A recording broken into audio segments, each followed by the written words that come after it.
খাবারের মধ্যে চুল। কার চুল? কার আবার? বৌদির।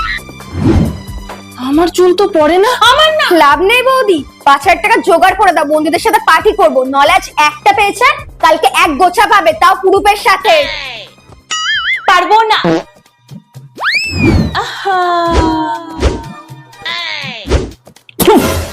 আবার চুল? আমার না, টুম্পার।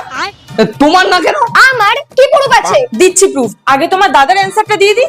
কারণ আমি ইউজ করি আজ গুডনেস এর রোজমেরি ওয়াটার স্প্রে। এটা কিন্তু আমি অনেকদিন ধরে ইউজ করছি, আর এটা হেয়ার ফল কমানোর সাথে সাথে হেয়ার গ্রোথও করে। যেহেতু এটা স্প্রে বটলে আসে, তাই চুলে খুব তাড়াতাড়ি স্প্রেডও করে যায়। এটা ভীষণই লাইট ওয়েট, আর ধোয়ারও প্রয়োজন হয় না। এই প্রোডাক্টটা রেগুলার ইউজের ফলে আমার কিন্তু অনেক বেবি হেয়ারও বেরিয়েছে, তাই চুল পড়ার তো কোনো চান্সই নেই। এই যে প্রুফ। আমি জানতাম তুমি পরের দিন খাবারে আবার চুল মেশাবে, তাই তুমি টাকা চাওয়াতে আমি ইচ্ছা করে না বলেছিলাম।